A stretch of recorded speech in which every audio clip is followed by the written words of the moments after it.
ওকে, আমাদের আজকের টপিক প্রাণীর বিভিন্নতা ও শ্রেণীবিন্যাস। প্রথমে আমরা দেখি যে প্রাণী বৈচিত্র্য কাকে বলে। এই প্রাণী বৈচিত্র্যের মধ্যে তিন ধরনের বিভিন্নতা দেখা যায়। কি কি তিন ধরনের বিভিন্নতা? জিনগত, প্রজাতিগত, বাস্তুসংস্থানগত বিভিন্নতা। তাহলে তিন প্রকার প্রাণী বৈচিত্র্য: জিনগত বৈচিত্র্য, প্রজাতি বৈচিত্র্য, বাস্তুসংস্থানিক বৈচিত্র্য। তাহলে জিনগত বৈচিত্র্য বলতে কি বোঝায়? জিনগত বৈচিত্র্য বলতে বোঝায় প্রজাতি একটি বাট একই প্রজাতির দুইটি প্রাণীর মধ্যে যে বিভিন্নতা তাকে বলা হয় জিনগত বৈচিত্র্য। যেমন কিছু মানুষের দেহের রং সাদা, কিছু মানুষের দেহের বর্ণ কিছুটা চাপা, কারো কালো। এই বিভিন্নতা যে দেখা যায় এটার কারণ হচ্ছে সেই জিনগত বৈচিত্র্য। যদিও আমরা সবাই একই প্রজাতির অন্তর্ভুক্ত, আমাদের প্রজাতি হোমোসেপিয়েন্স, কিন্তু তারপর আমাদের মধ্যে কিছুটা বিভিন্নতা দেখা যাচ্ছে। এই যে বিভিন্নতা এবং একই প্রজাতির অন্তর্ভুক্ত হওয়ায় এই ধরনের বিভিন্নতাকে বলা হয় অন্তঃপ্রজাতিক বৈচিত্র্য। আচ্ছা, এরপরে আসা যাক দুইটি আলাদা প্রজাতির মধ্যে কি কি বৈচিত্র্য দেখা যায়। এটির উপর ভিত্তি করে তৈরি হয় প্রজাতিগত বৈচিত্র্য এবং এটিকে বলা হয় জীববৈচিত্র্যের মৌলিক ধাপ। এটিকে বলা হয় জীববৈচিত্র্যের মৌলিক ধাপ। এই কথাটা আমাদের অবশ্যই খেয়াল করতে হবে। এরপর আসা যাক যে অঞ্চলে প্রজাতির বৈচিত্র্য প্রচুর পরিমাণে দেখা যায়, যে অঞ্চলে প্রজাতির বৈচিত্র্য প্রচুর পরিমাণে দেখা যায় তাকে কি বলা হয়? জীববৈচিত্র্যের হটস্পট। এই প্রশ্নটা নর্মালি পরীক্ষায় আসতে অনেক বেশি দেখা যায়। বায়োলজিক্যাল হটস্পট, বায়োডাইভার্সিটি হটস্পট বা জীববৈচিত্র্য হটস্পট, এই পয়েন্টটা আমাদের অবশ্যই খেয়াল করতে হবে। এবার হচ্ছে বাস্তুতান্ত্রিক বৈচিত্র্য। বিভিন্ন অঞ্চলের বাস্তুতন্ত্রের উপর ভিত্তি করে কিছুটা বৈচিত্র্য দেখা যায়। যেমন আফ্রিকার সাভানা অঞ্চলের ভাল্লুকগুলো দেখতে একরকম হয়, আবার তুষারপাতের অঞ্চলগুলোতে বা মেরু অঞ্চলগুলোতে যে পোলার বিয়ার দেখা যায় তাদের যে বৈশিষ্ট্য, এই দুইটা বৈশিষ্ট্যের মধ্যে কিছু ভিন্নতা দেখা যায়। এটা অ্যাকচুয়ালি তাদের ভিন্ন অঞ্চলে ভিন্ন পরিবেশের কিছু এনভায়রনমেন্টাল ফ্যাক্টরের জন্য এ ধরনের বৈচিত্র্য দেখা যায়, এন্ড এই ধরনের বৈচিত্র্যকে বলা হয় বাস্তুতান্ত্রিক বৈচিত্র্য। এবার আসা যাক প্রাণীবিদ্যার জনক। এর পরে আছে যে প্রাণীবিদ্যার জনক কাকে বলা হয়। এটা একটি খুবই ইম্পর্টেন্ট পয়েন্ট যে এরিস্টটলকে প্রাণীবিদ্যার জনক বলা হয়। আমাদের যতগুলো জনক আছে সবগুলো জনকের নাম আমাদের অবশ্যই জানতে হবে। যেমন উদ্ভিদ বিজ্ঞানের জনক কাকে বলা হয়? থিওফ্রাস্টাস। বায়োলজির জনক কাকে বলা হয়? এই ধরনের ইনফরমেশন গুলো আমাদের জেনে রাখা দরকার। এখন এরিস্টটল প্রাণীবিদ্যার জনক কেন বলা হচ্ছে? এরিস্টটলকে প্রাণীবিদ্যার জনক কেন বলা হচ্ছে? কারণ তিনি লাল রক্তযুক্ত মেরুদণ্ডী প্রাণীদের এনায়মা এবং লাল রক্তবিহীন অমেরুদণ্ডী প্রাণীদের আনায়মা নামে দুটি দলে ভাগ করেন। এখন এনায়মাকে পরবর্তীতে আবার দুইটি গ্রুপে ভাগ করা যায়। কি কি এই দুইটি গ্রুপের নাম কি কি, তাদের বৈশিষ্ট্য কি কি, এই দুইটা মনে রাখা আমাদের অবশ্যই দরকার। যে ডিম্বজ এবং জরায়ুজ। হিউম্যান তাহলে কোথায় পড়ে? জরায়ুজের মধ্যে অন্তর্ভুক্ত। কেন? জরায়ুজ কাদেরকে বলা হয়? যারা সন্তান প্রসব করতে পারে তাদেরকে বলা হয় জরায়ুজ, আর যারা ডিম পারে তাদেরকে বলা হয় ডিম্বজ। এর কিছু উদাহরণ আমরা এখানে দেখতে পাচ্ছি যে মাছ, উভচর, সরীসৃপ এবং পাখি। পরের টপিক প্রাণীর শ্রেণীবিন্যাসের ভিত্তি। এখানে টোটাল 16টা শ্রেণীবিন্যাসের ভিত্তি দেওয়া আছে। তবে আমরা প্রত্যেকটা পর্বের যখন আলাদা বৈশিষ্ট্য পড়বো অবশ্যই দাগ দেওয়া যে মার্ক করা ভিত্তিগুলো রয়েছে এই ভিত্তিগুলো অবশ্যই মাথায় রাখবো। যে সংগঠন কর্মমাত্রা, যে সেটি কি ত্রিশতান্ত্রিক নাকি অঙ্গ সংস্থানতান্ত্রিক নাকি অঙ্গ এবং তন্ত্রতান্ত্রিক। আচ্ছা, ভ্রূণস্তর দ্বিস্তরী নাকি ত্রিস্তরী। প্রতিসাম্য, কোন ধরনের প্রতিসাম্য দেখা যায়? দ্বিপার্শ্বীয় নাকি অরীয়। এই প্রতিসাম্যতা আমাদের অবশ্যই মনে রাখতে হবে। খণ্ডকায়ন কোথায় দেখা যায়? সম্পূর্ণ খণ্ডায়ন কোথায় দেখা যায়? অপ্রকৃত খণ্ডকায়ন কোথায় দেখা যায়? অঞ্চলায়ন কোন পর্বের স্পেশাল বৈশিষ্ট্য? সিলোম, সিলোম তো আমাদের অবশ্যই মাথায় রাখতে হবে। সংবহন তন্ত্র, মুক্ত সংবহন তন্ত্র না বদ্ধ সংবহন তন্ত্র। নটোকর্ড, নটোকর্ড কোন কোন প্রাণীতে দেখা যায় আর দেখা গেল তার উপস্থিতি কি সারা জীবন ধরে থাকে নাকি জীবন একটা নির্দিষ্ট সময় ধরে থাকে? এই ইনফরমেশন গুলো আমাদেরকে অবশ্যই জানতে হবে। তাহলে প্রথম ভিত্তির ক্ষেত্রে আসা যাক, দেহের আকার। আণুবীক্ষণিক প্রাণী এবং বৃহত্তর প্রাণী। তাহলে আমরা খুব সহজেই বুঝতে পারছি নাম থেকে যে আণুবীক্ষণিক প্রাণীগুলো অনুবীক্ষণ যন্ত্র ছাড়া দেখা যাবে না, আর যেগুলো বৃহত্তর প্রাণী সেগুলোকে আমরা খালি চোখে দেখতে পারবো। উদাহরণ এবং সাইন্টিফিক নেম মনে রাখা খুবই দরকার। এই চ্যাপ্টারে আমরা বেশ কিছু সাইন্টিফিক নেম পাবো এবং প্রত্যেকটা সাইন্টিফিক নেম আমরা মনে রাখার যথেষ্ট চেষ্টা করব। আচ্ছা, ক্যাভিয়া পোর্সেলাস বা গিনিপিগ, এই সাইন্টিফিক নেমটা খুবই ইম্পর্টেন্ট। ক্যাভিয়া পোর্সেলাস বা গিনিপিগ 2018 সালে ঢাকা ভার্সিটির পরীক্ষায় একটা প্রশ্ন এসেছিল যে গিনিপিগের দাঁতের সংখ্যা কয়টি, এন্ড এটা উত্তর হবে 20টি। যেহেতু ঢাকা ভার্সিটি গিনিপিগ নিয়ে প্রশ্ন আসতে পারে তাই মেডিকেল ভর্তি পরীক্ষার জন্য গিনিপিগ একটা ইম্পর্টেন্ট টপিক। আমাদের গিনিপিগের সাইন্টিফিক নেমটা অবশ্যই মনে রাখতে হবে। সাথে করে আমরা যখন বোটানি চ্যাপ্টার 1 পড়বো গিনিপিগের ক্রোমোসোম নাম্বারটা অবশ্যই মুখস্থ করবো। এরপর আসা যাক সংগঠন ক্রমমাত্রা। এই টপিকটা 5 স্টার। এই টপিকটা খুবই ইম্পর্টেন্ট। কোষীয় মাত্রার গঠন, কোষ টিস্যু মাত্রার গঠন, টিস্যু অঙ্গ মাত্রার গঠন, অঙ্গতন্ত্র মাত্রার গঠন। কোষীয় মাত্রার যে গঠনের প্রাণীগুলো রয়েছে তাদের দেহে কিন্তু কোনো ধরনের টিস্যু গঠিত হয় না। টিস্যু বলতে আমরা কি বুঝি? যখন একই ধরনের কিছু কোষ একত্রিত হয়ে একটি নির্দিষ্ট কাজ সম্পাদন করে তখন তাদেরকে বলা হয় টিস্যু। আচ্ছা, যারা কোষীয় মাত্রার গঠনের প্রাণী তাদের দেহে কোনো ধরনের টিস্যু থাকে না। এরকম একটাই পর্ব আছে প্রাণী জগতে যাদের কোনো ধরনের টিস্যু পাওয়া যায় না, এন্ড এই পর্বটির নাম হচ্ছে পরিফেরা। এই পরিফেরা এক্সাম্পল আমাদের অবশ্যই মনে রাখতে হবে। দেন আসা যাক কোষ টিস্যু মাত্রার গঠনের প্রাণী। এই কোষ টিস্যু মাত্রার গঠনের প্রাণীর মধ্যে কিন্তু আমরা আচ্ছা, এই কোষ টিস্যু মাত্রার গঠনের প্রাণীতে কিন্তু আমরা অবশ্যই কি পাবো? টিস্যু পাবো। এই টিস্যুর ভিত্তিটা আমাদের অবশ্যই মনে রাখতে হবে। কোন প্রাণীতে পাওয়া যাচ্ছে, কোন পর্বের প্রাণীতে পাওয়া যাচ্ছে? নিডারিয়া। নিডারিয়া আমাদের আমাদের বইয়ে কিন্তু নিডারিয়া একটা খুব কমন প্রাণী দেওয়া আছে, সেটি হচ্ছে হাইড্রা। এন্ড হাইড্রার যতগুলো বৈশিষ্ট্য আছে সবগুলো আমাদের অবশ্যই মনে রাখতে হবে মেডিকেল ভর্তি পরীক্ষার জন্য। হাইড্রা এন্ড নিডারিয়া সম্পর্কিত যে কোনো টপিক অনেক ইম্পর্টেন্ট। টিস্যু অঙ্গমাত্রার প্রাণী। টিস্যু অঙ্গমাত্রার প্রাণীর ক্ষেত্রে আসা যায় যে তাদের কিছু টিস্যু একত্রিত হয়ে একটি নির্দিষ্ট অঙ্গ সম্পাদন করে, নির্দিষ্ট অঙ্গ হিসেবে কাজ করে। এন্ড এই পর্বের নাম কি? এই পর্বের নাম হচ্ছে প্লাটিহেলমিনথেস। এছাড়াও আরো কিছু উদাহরণ দেওয়া আছে, এই উদাহরণগুলো আমাদের মনে রাখতে হবে। এন্ড পর্বের নাম অবশ্যই মনে রাখতে হবে, এটা ভুল করা চলবে না।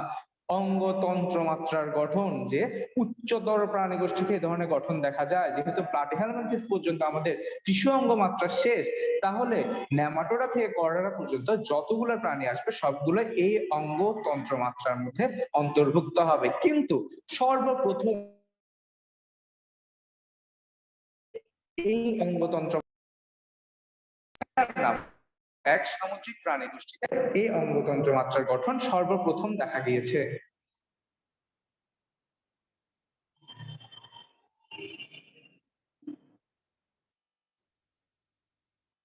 পজের অপশনটা আসছে না কেন?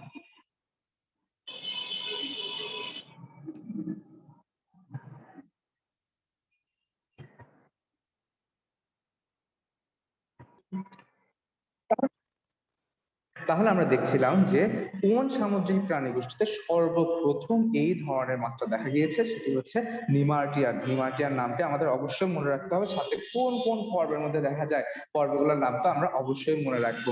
এরপর আসলে জীবন পদ্ধতি। কিছু মুক্তজীবী, কিছু পরজীবী। কোনগুলো মুক্তজীবী? যারা প্রকৃতিতে স্বাধীনভাবে ঘুরে বেড়াতে পারে তারা মুক্তজীবী। এন্ড এই এক্সাম্পল গুলো আমাদের খুব চোখের সামনে থাকে, এক্সাম্পল গুলো খুব ইজি মনে রাখা, অনেক সোজা।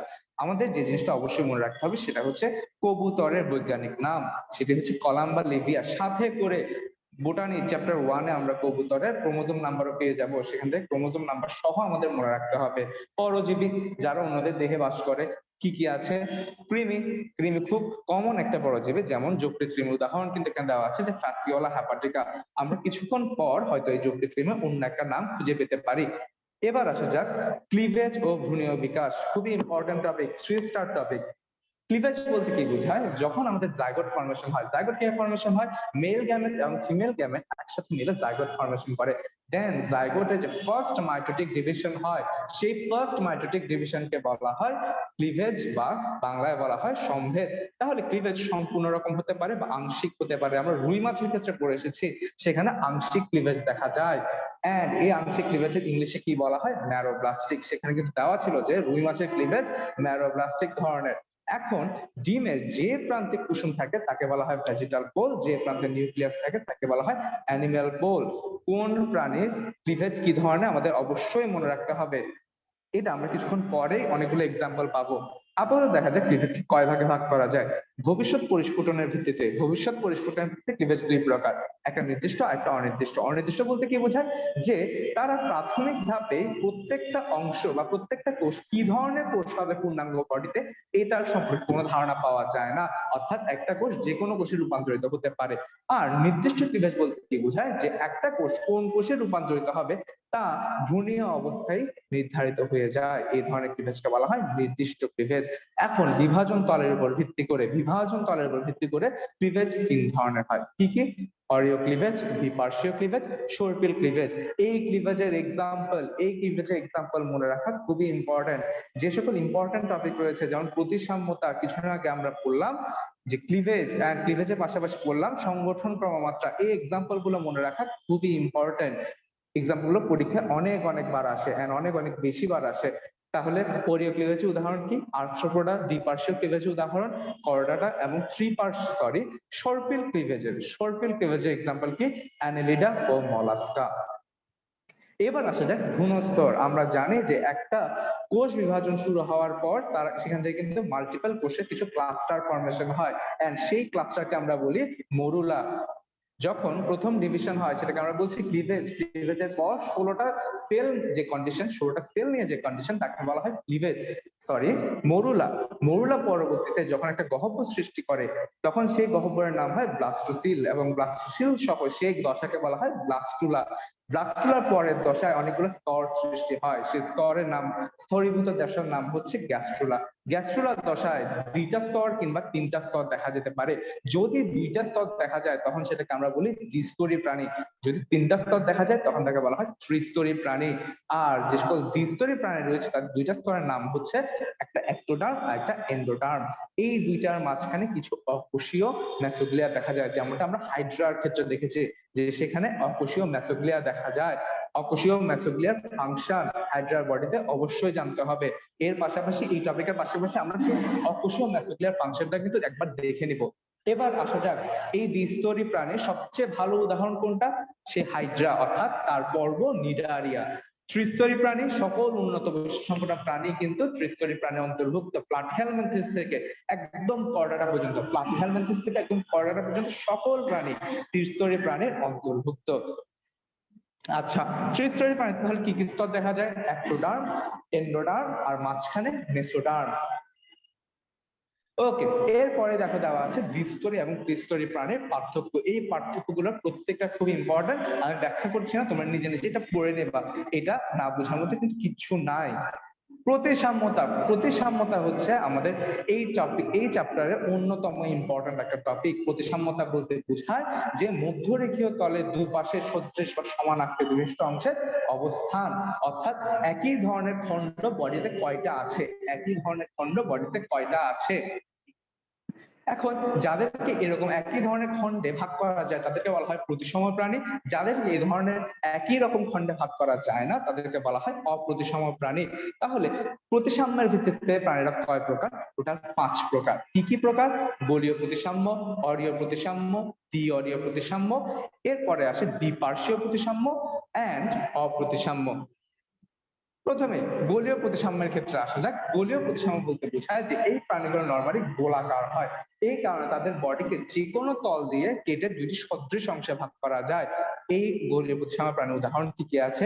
যেমন ম্যাক্সিমামে কিন্তু প্রোটিস্টা, যেমন ভলবক্সের একটা স্পেশালিটি রয়েছে যে এরা ফটোসিনথেটিক প্রোটিস্টা, অর্থাৎ এরা সালোক সংশ্লেষণ করতে পারে। রেডিওলারিয়ার সায়েন্টিফিক নেম সহ আমরা দেখব হেলিওজোয়ার একটা সায়েন্টিফিক নেম দেওয়া আছে। হেলিওজোয়া কিন্তু এক ধরনের প্রোটিস্টান। এবার আসা যাক অরীয় প্রতিসাম্য বলতে বোঝায় যে কেন্দ্রীয় লম্ব অক্ষ বরাবর কেটে যদি 2-এর বেশি সংখ্যক খণ্ডে পরিণত করা যায় তখন তাকে বলা হয় অরীয় প্রতিসাম্য। আমাদের দেখা সবচেয়ে কমন অরীয় প্রতিসাম্য প্রাণীর উদাহরণ হচ্ছে একাইনোডার্মাটা পর্বের সমুদ্র তারা, যাকে পঞ্চ অরীয় প্রতিসাম্য বলা হয়। এছাড়া আর কি কি এক্সাম্পল রয়েছে আমরা দেখি।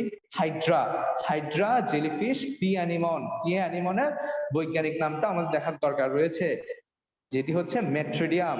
হাইড্রা, জেলিফিশ বা অরেলিয়া, অরিটা, সি অ্যানিমন বা মেট্রিডিয়াম, এরা প্রত্যেকে কোন ফাইলামের মধ্যে পড়ে? এরা প্রত্যেকে নিডারিয়া ফাইলামের মধ্যে অন্তর্ভুক্ত। এরপরে হচ্ছে দ্বি-অরীয় প্রতিসাম্যের ক্ষেত্রে 4টি সদৃশ অংশে বিভক্ত হতে পারে। এদের একটা এক্সাম্পলই জানা খুবই ইম্পর্টেন্ট। এই এক্সাম্পলটা সবচেয়ে বেশি ইম্পর্টেন্ট, সেটি হচ্ছে টিনোফোরা পর্বতভুক্ত প্রাণী সিওলোপ্লানা। দ্বিপার্শ্বীয় প্রতিসাম্য, আমাদের প্রাণী জগতে আমাদের দেখা প্রাণীদের মধ্যে সবচেয়ে বেশি পরিমাণে পাওয়া যাবে দ্বিপার্শ্বীয় প্রতিসাম্য, যেমন হিউম্যান নিজেও কিন্তু দ্বিপ্রতিসাম্য প্রাণীর মধ্যে অন্তর্ভুক্ত। এরপরে দেখে আর কি কি দেওয়া আছে, প্রজাপতি, ব্যাঙ, এই দুইটার সাইন্টিফিক নেম আমাদের অবশ্যই জানতে হবে। পিয়ারিস ব্রাসিকি, এই প্রজাপতির বৈজ্ঞানিকটা আমাদের অবশ্যই জানতে হবে। নর্মালি মেডিকেল ভর্তি পরীক্ষায় বৈজ্ঞানিক নাম নিয়ে একটাই কোশ্চেন আসে, এন্ড এই একটা কোশ্চেন আমাদের পারতে হবে। যেমন কপসিকাস সলারিস বা দোয়েল পাখির বৈজ্ঞানিক নাম নিয়ে একটা কোশ্চেন আসছিল, তাই আমাদেরকে বৈজ্ঞানিক নামগুলো জেনে রাখতে হবে, যাতে করে এখান থেকে যদি কোশ্চেন আসে আমরা যেন আনসার করতে পারি। এবার আসা যাক অপ্রতিসাম্য প্রাণী। আমরা আগেই বলে এসেছি যে যাদেরকে এরকম কোনো সদৃশ ভাগ করা যায় না তাদেরকে বলা হয় অপ্রতিসাম্য প্রাণী। কি কি উদাহরণ আছে, যেমন পরিফেরা পর্বের সিলোনা সিলাটা, যার হচ্ছে স্পঞ্জ। এরপর আছে মলাস্কা পর্বে পিলা গ্লোবোজা বা আপেল শামুক। এর পরের টপিক খণ্ডকায়ন। খণ্ডকায়ন দুই ধরনের হয়, কি কি, সমখণ্ডকায়ন বা প্রকৃত খণ্ডকায়ন, আরেকটা হচ্ছে অসমখণ্ডকায়ন। এই সমখণ্ডকায়ন কোথায় দেখা যায়? সমখণ্ডকায়ন দেখা যায় অ্যানিলিডা পর্বে কেঁচোর দেহে, এই এক্সাম্পলটা খুব ইম্পর্টেন্ট। অসমখণ্ডকায়ন কোথায় দেখা যায়? বিভিন্ন পতঙ্গের মধ্যে দেখা যায়। আচ্ছা, এরপর আসা যাক অঞ্চলায়ন বা টেগমাটাইজেশন। দেহকে বিভিন্ন অঞ্চলে ভাগ করা যায়, যেমন আমরা খাসপনিং এর ক্ষেত্রে পড়ে এসেছি মস্তক, বক্ষ, উদর তিনটা অঞ্চলে ভাগ করা যায়। এই অঞ্চলায়ন বা টেগমাটাইজেশন আর্থ্রোপোডা পর্বের প্রাণীর দেহের জন্য খুবই ইম্পর্টেন্ট। তাহলে পরীক্ষা একটা ইম্পর্টেন্ট প্রশ্ন আসতে পারে যে টেগমাটাইজেশন কোন পর্বের প্রাণীর দেহে দেখা যায়? সেটি হচ্ছে আর্থ্রোপোডা। উপাঙ্গ, কোন কোন পর্বের প্রাণীর দেহে কি কি উপাঙ্গ দেখা যায়? যেমন আর্থ্রোপোডায় কি কি উপাঙ্গ দেখা যায়? অ্যান্টেনা ও স্টাইল। মলাস্কায় কি দেখা যায়? মলাস্কায় দেখা যায় পোডিয়া, আর মাছে পাখনা, আর পতঙ্গে পাখিতে ডানা। হিউম্যান বডি ক্ষেত্রে আছে বা উচ্চতর মেরুদণ্ড প্রাণী আমাদের পদ দেখা যায়, যাতে আমাদের এই অগ্রপদদ্বয় কিসে পরিণত হয়েছে? হাতে পরিণত হয়েছে। প্রান্তিকতা, কি কি প্রান্তিকতা রয়েছে জাস্ট আমাদের নামগুলো জেনে নিলেই চলবে। এবার আসছে তল। এই তলের ক্ষেত্রে কি কি তলে ভাগ করা যায়, কোন কোন তল কোন অংশ দিয়ে পাস করে, জাস্ট একটা গ্রস আইডিয়া জেনে রাখলে হবে। সিলম খুব ইম্পর্টেন্ট টপিক। এই টপিকের প্রত্যেকটা ইনফরমেশন আমাদের জানার দরকার রয়েছে। আমরা পড়ে এসেছি কিছুক্ষণ আগে যে ত্রিস্তরী প্রাণীর দেহে টোটাল কয়টা স্তর থাকে? Ectoderm, mesoderm and endoderm. সেই মেসোডার্মের মধ্যে কিছু গহ্বর দেখা যায়। সেই মেসোডার্মের গহ্বরে কি উপস্থিত তার উপর ভিত্তি করে সিলমকে তিন ভাগে ভাগ করা হয়েছে, যেমন অ্যাসিলোমেট, সুডোসিলোমেট এবং ইউসিলোমেট। তাহলে দেখি অ্যাসিলোমেটের ক্ষেত্রে কি, সেটি হচ্ছে সিলোমের পরিবর্তে ফাঁকা স্থানটি মেসোডার্মাল স্পঞ্জি প্যারেনকাইমা। পাশে কিন্তু চিত্র দেওয়া আছে, এই পাশে ফাঁকা জায়গাটাই হচ্ছে সেই মেসোডার্মাল গহ্বর। এই মেসোডার্মাল গহ্বর তখন কি থাকতেছে? Spongy parenchyma. কিন্তু সুডোসিলোমেট বা ইউসিলোমেট বলতে কি বোঝায়? ইউসিলোমেট বলতে বোঝায় যে এর প্রকৃত সিলোম রয়েছে। এই প্রকৃত সিলোম থেকে কি হয়? দেহের বিভিন্ন অঙ্গ সৃষ্টি হয় এবং সিলোম দেহের একটা গহ্বর হিসেবে সবসময় বিরাজ করে। সুডোসিলোমেট বলতে কি বোঝায়? যে তাদের অ্যাকচুয়ালি সিলোম নাই, কিন্তু সিলোমের মতো একটা ফাঁকা স্থান কখনো কখনো অবস্থান করে, যেটা অ্যাকচুয়ালি ব্লাস্টোসিলের অংশ।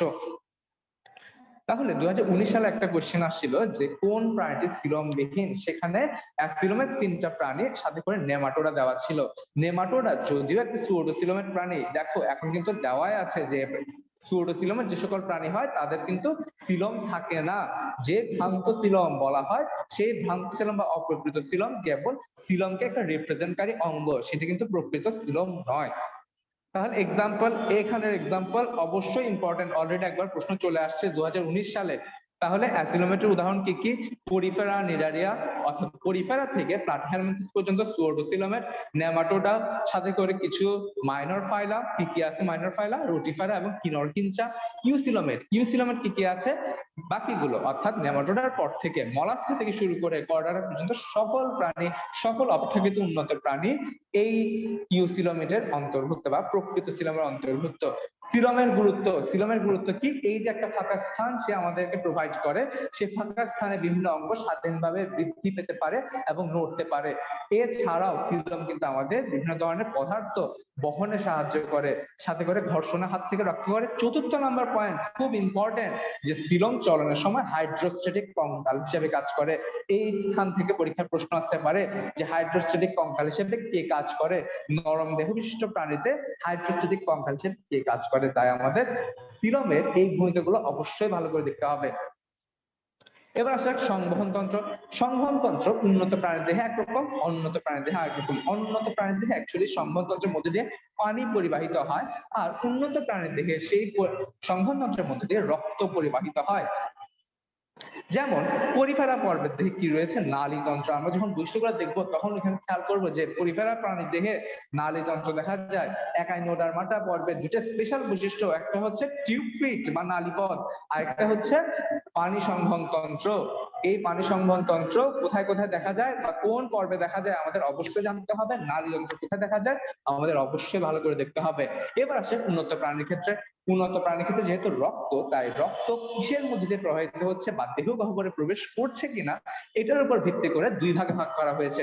যদি নালীর থেকে বের হয়ে না আসে বা রক্ত সংবহন তন্ত্রে যে নালী রয়েছে যেমন ধমনী, শিরা, সেখান থেকে যদি বের হয়ে না আসে তাহলে তাকে আমরা বলছি বদ্ধ সংবহন তন্ত্র। যদি বের হয়ে দেহ গহ্বরে একটা উন্মুক্ত হয়, যদি দেহ গহ্বরে উন্মুক্ত হয় বা সাইনাসে উন্মুক্ত হয় তখন তাকে আমরা বলি মুক্ত সংবহন তন্ত্র। কোথায় কোথায় বদ্ধ সংবহন তন্ত্র দেখা যায়, খুব ইম্পর্টেন্ট, কোথায় কোথায় বদ্ধ সংবহন তন্ত্র দেখা যায়? সবচেয়ে উন্নত পর্ব অর্থাৎ কর্ডাটা এবং সাথে করে অ্যানেলিডা, কেচোর পর্ব, কেচোর পর্ব, অ্যানেলিডা এবং উন্নত পর্ব কর্ডাটা, এই দুইটা পর্বে কিন্তু বদ্ধ সংবহন তন্ত্র দেখা যায়।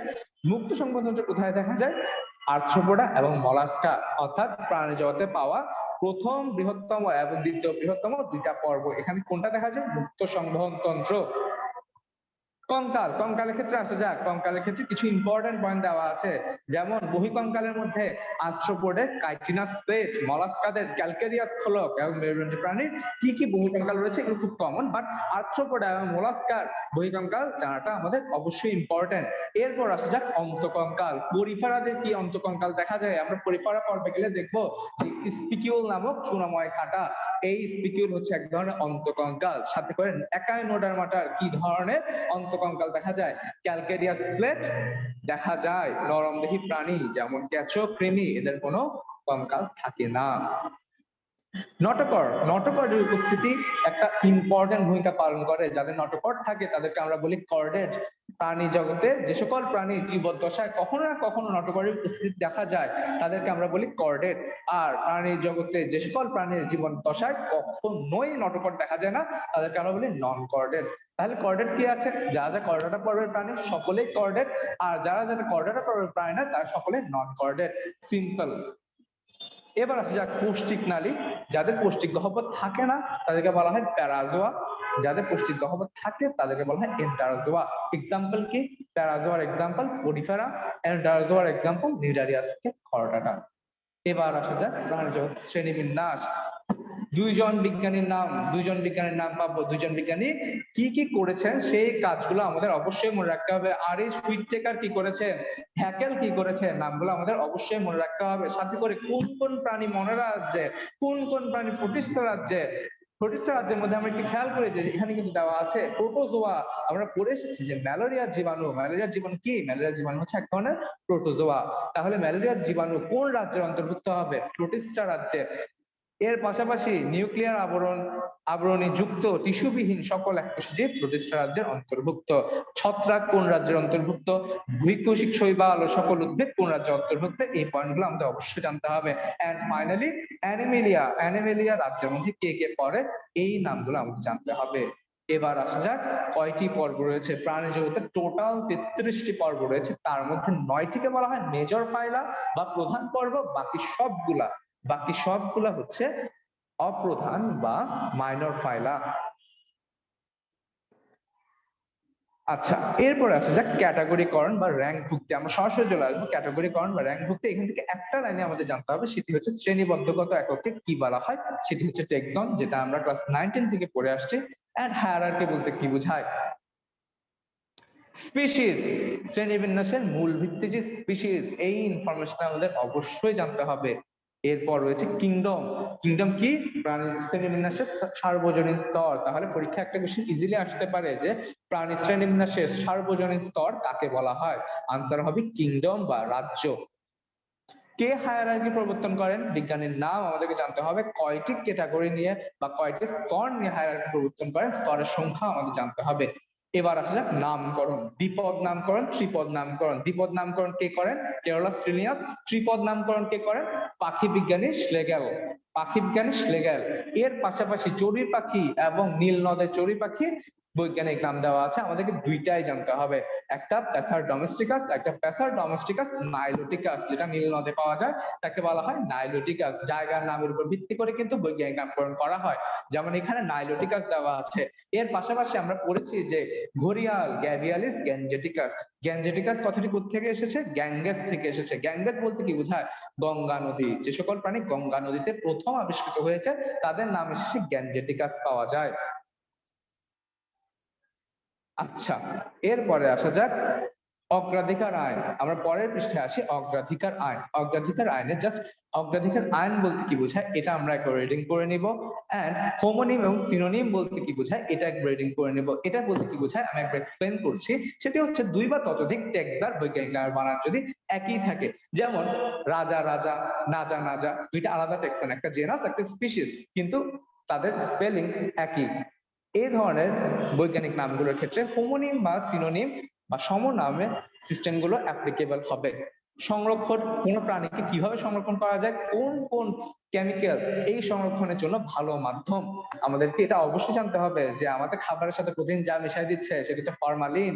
অ্যাকচুয়ালি খাবারের সঙ্গে এটা কিন্তু কোনো এডিবল সাবস্টেন্স না, এটা কিন্তু কোনো এডিবল সাবস্টেন্স না, কিন্তু স্টিল আমাদের খাবারের সাথে প্রতিদিন অ্যাড করা হচ্ছে। কেন? কারণ এটি বাজারে যে শাকসবজি বা মাছ রয়েছে সেগুলোকে তাজা রাখে। সাথে করে অ্যালকোহল, কিছু স্পেশাল অ্যালকোহল রয়েছে যারা এই সংরক্ষণ করার জন্য একটা ভালো মাধ্যম। ফরমালিন এবং অ্যালকোহলের নাম অবশ্যই মনে রাখতে হবে, তবে এটি কোনো খাদ্য নয়, এটাও আমাদেরকে অবশ্যই মাথায় রাখতে হবে। প্রাণীর শ্রেণীবিন্যাসের প্রয়োজনীয়তা, তাত্ত্বিক প্রয়োজনীয়তা এবং ফলিত প্রয়োজনীয়তা, কিছু লিটারেচারের কথাবার্তা। এই লিটারেচারের কথাবার্তা আমরা একবার রিডিং করে দেখবো, যাতে করে যদি অনুধাবনমূলক প্রশ্ন আসে বা বুঝে আনসার করার মতো প্রশ্ন আসে যে নিচের কোনটি সঠিক নয়, এই ধরনের প্রশ্ন আসে, তাহলে যেন আমরা আনসার করতে পারি। প্রধান পর্ব কয়টি? আমি অলরেডি বলেছি যে 9টি প্রধান পর্ব, তার মধ্যে 8টা নন কর্ডাটা, একটা কর্ডাটা। এছাড়া টোটাল পর্ব কয়টা? 33টা। বাকি সবগুলা মাইনর ফাইলা। তাহলে কি কি মাইনর ফাইলা রয়েছে নামগুলো আমাদের না জানলেও চলবে, তবে কিছু নাম যেগুলো এক্সাম্পলের মধ্যে পড়ে, যেমন আমরা পড়েছি যে নিমার্টিয়ান, এছাড়াও রোটিফেরা, কিনরহিনসা, এই ধরনের নামগুলো আমাদের মনে রাখতে হবে। এবার আসা যাক হিকম্যান এট অ্যাল। উনি কি করেছেন? অ্যানিমেলিয়াকে 3টা ব্রাঞ্চে ভাগ করেছেন। কি কি? ম্যাসোজোয়া, প্যারাজোয়া এবং ইউমেটাজোয়া।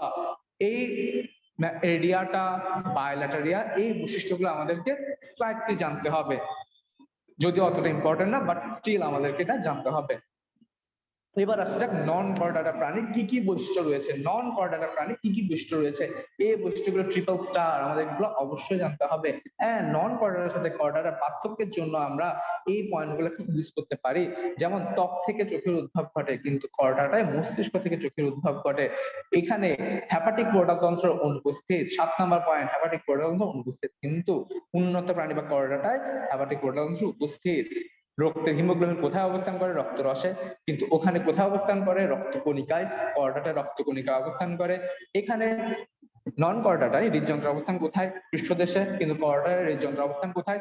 পঙ্কিয় দেশে। যেমন তোমারই বডিতে হৃদযন্ত্রের অবস্থান কোথায়? দেহের সামনের দিকে, অর্থাৎ পঙ্কিয় দেশে। 4 নম্বর পয়েন্ট, স্নায়ুরজ্জু কোথায়? পঙ্কিয় দিকে থাকে, বাট তোমার স্নায়ুরজ্জু কোথায়? পৃষ্ঠীয় দিকে থাকে। এবার আসা যাক 3 নম্বর পয়েন্ট, যে এদের কোনো লেজ থাকে না, বাট আমাদের কিন্তু লেজ দেখা যায়। অ্যাকচুয়ালি হিউম্যানের ক্ষেত্রে দেখা যায় না। হিউম্যান বডিতে যখন এমব্রায়োলজিক্যাল স্টেজ থাকে, অর্থাৎ বৃদ্ধিপ্রাপ্ত অবস্থা থাকে, তখন কিন্তু সেখানে লেজ দেখা যায়। এরপর গলবিলীয় ফুলকারন্ধ্র। গলবিলীয় ফুলকারন্ধ্র কোন স্টেজে দেখা যায়? গলবিলীয় ফুলকারন্ধ্র কর্ডাটা পর্বের প্রাণীর দেহে দেখা যায়, বাট নন কর্ডাটা পর্বের প্রাণীর দেহে কিন্তু দেখা যায় না। দেহে নটোকর্ডের উপস্থিতি। দেহে নটোকর্ড কখন উপস্থিত থাকে? যখন সে কর্ডাটা হয়। যখন সে নন কর্ডাটা, সেখানে কিন্তু কোনো ধরনের নটোকর্ড দেখা যাবে না। এবার আসা যাক নিম্ন শ্রেণীর প্রাণী কোন কোন পর্বকে বলা হয়, সিলমবিহীন প্রাণী কোন কোন পর্বকে বলা হয়, অপ্রকৃত সিলম বা সুয়োডোসিলমের প্রাণী কোন পর্বকে বলা হয়, প্রকৃত সিলম যুক্ত প্রাণী কোনটা। এই উদাহরণগুলো আমাদের অবশ্যই মনে রাখতে হবে, এখান থেকে পরীক্ষার প্রশ্ন আসতে পারে, একদম ট্রিপল স্টার টপিক। এবার আসা যাক যতগুলো প্রাণীর বৈশিষ্ট্য, এখান থেকে প্রত্যেক বছর মেডিকেল পরীক্ষায় একটা না একটা কোশ্চেন আসে।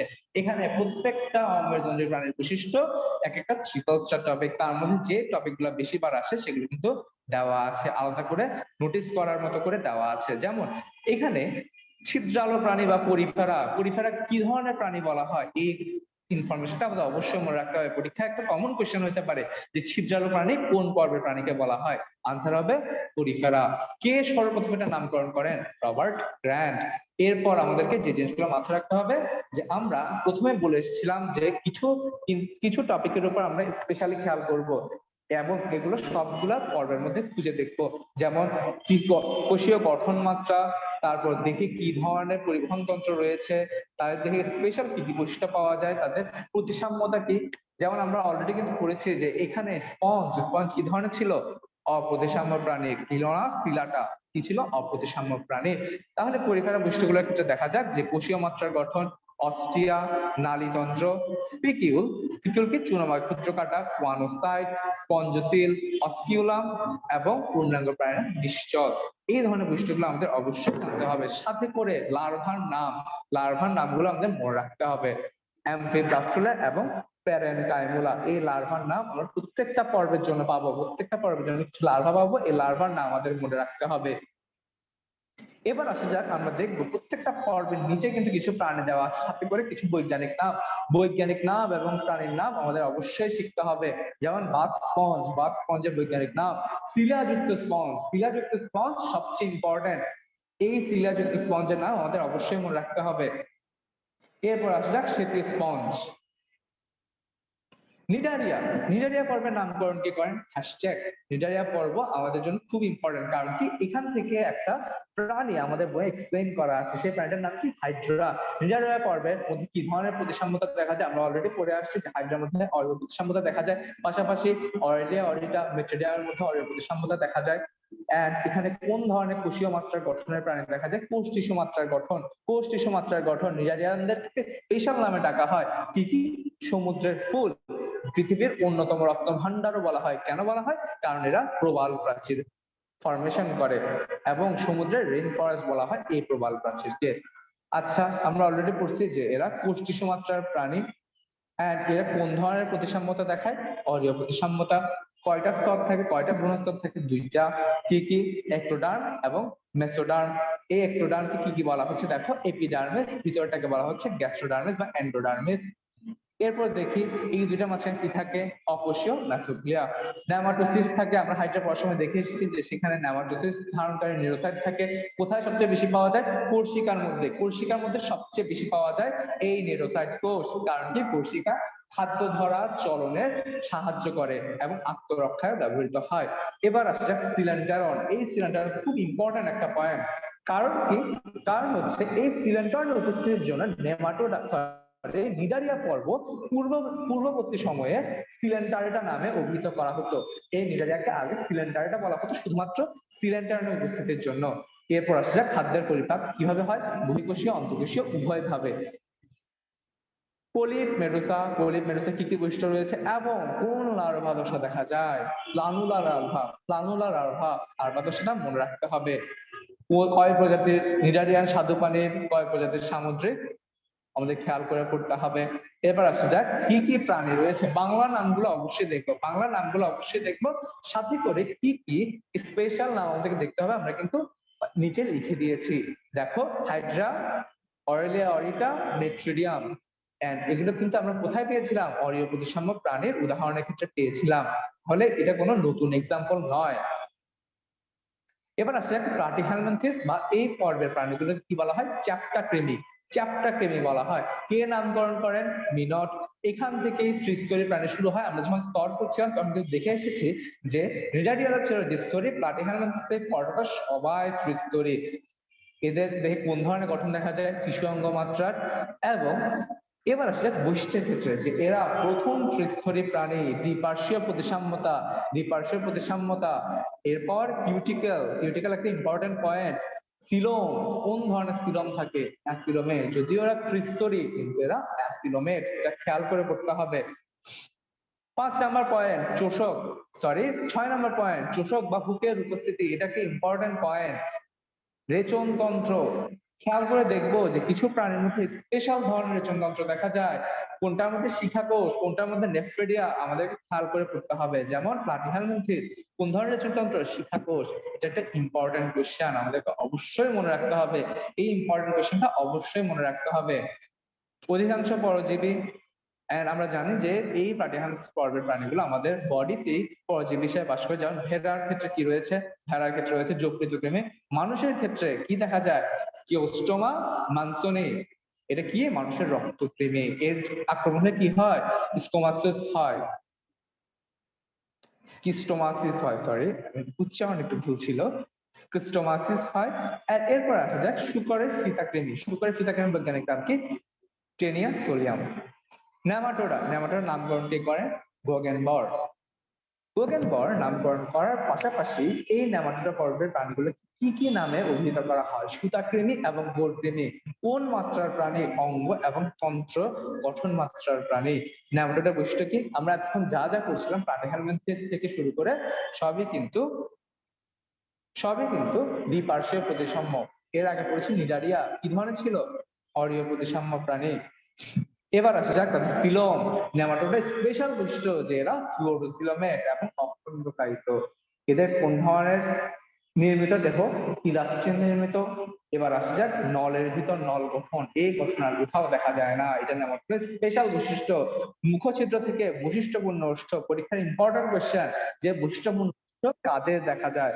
বৈশিষ্ট্যপূর্ণ ওষ্ঠ কাদের দেখা যায়? আনসার হবে নেমাটোডা। শ্বসনতন্ত্র সম্ভ্রমতন্ত্র অনুপস্থিত, যৌন দৃঢ়তা দেখা যায়, এবং কি কি লার্ভা দশা দেখা যায়? লার্ভার নাম আমাদের অবশ্যই মনে রাখতে হবে। এবার আসা যাক সাইন্টিফিক নেম এবং প্রাণীর উদাহরণ। প্রত্যেকটা প্রাণীর উদাহরণ ইম্পর্টেন্ট। ওশেরিয়া ব্যানক্রফটি, ওশেরিয়া ব্যানক্রফটি হিউম্যান বডিতে অ্যাটাক করে, কি হয়? গোত্রোগ হয়, গোত্রোগ হয়, মনে রাখতে হবে। কম্বোজ প্রাণী কাদেরকে বলা হয়? একটা ইম্পর্টেন্ট পয়েন্ট, আনসার হবে মলাস্কা। কে নামকরণ করেন? সেই আমাদের বিখ্যাত ক্যারোলাস লিনিয়াস। প্রাণী জগতের দ্বিতীয় বৃহত্তম পর্ব, খেয়াল করে পড়বো যে প্রাণী জগতের দ্বিতীয় বৃহত্তম পর্ব। এদের সিলোম থাকে নাকি থাকে না? আমরা পড়ে এসেছি যে নেমাটোডার মধ্যে সুডোসিলোমেট, এরপর থেকে সবগুলো প্রকৃত সিলোমেট বা ইউসিলোমেট বা সিলোমেট। এদের প্রতিসাম্যতা কি?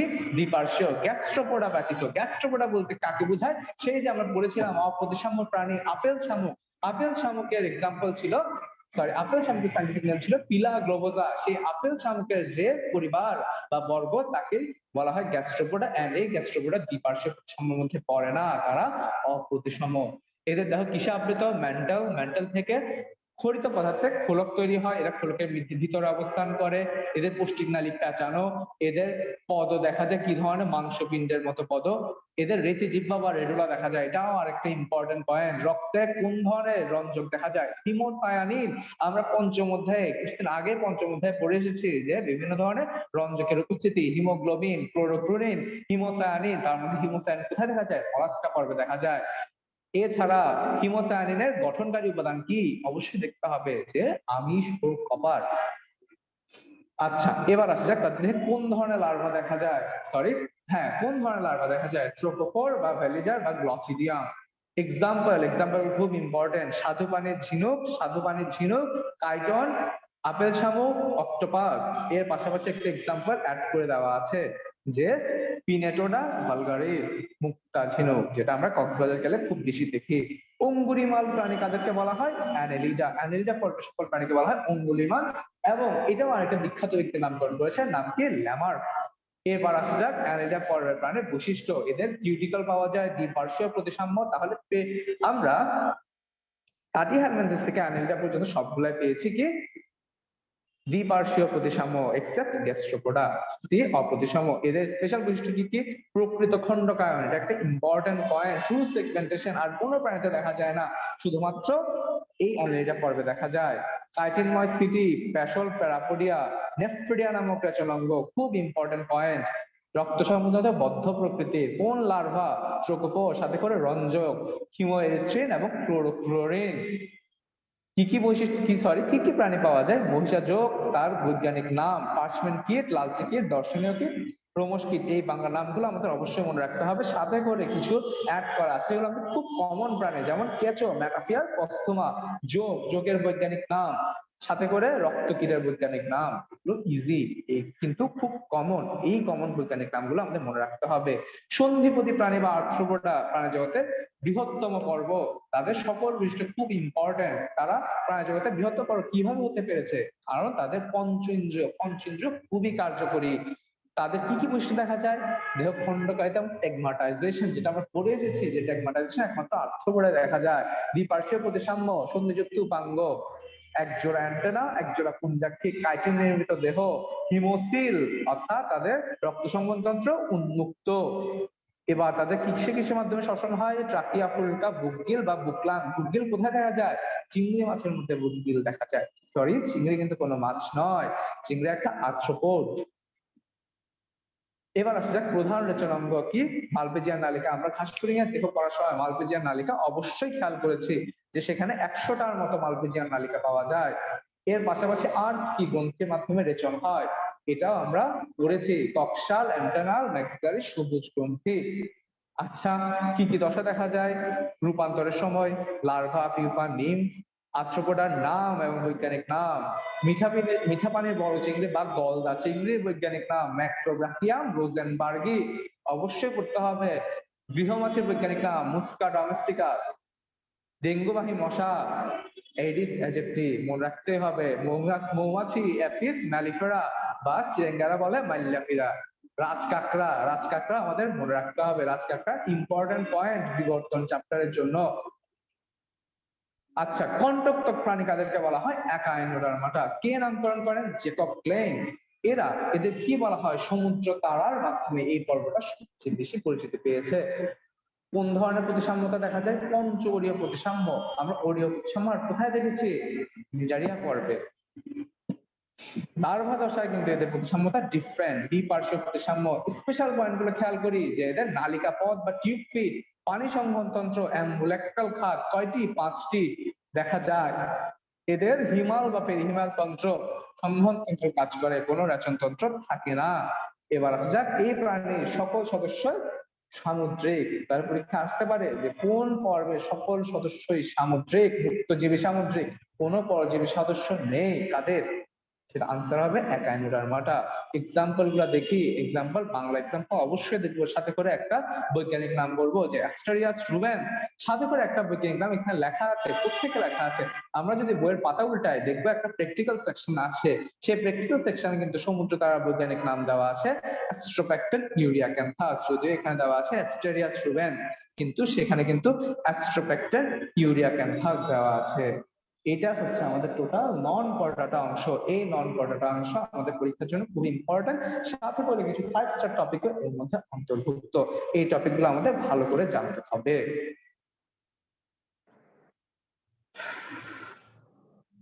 ওকে, নন কর্ডাটা অংশ এতটুকুই।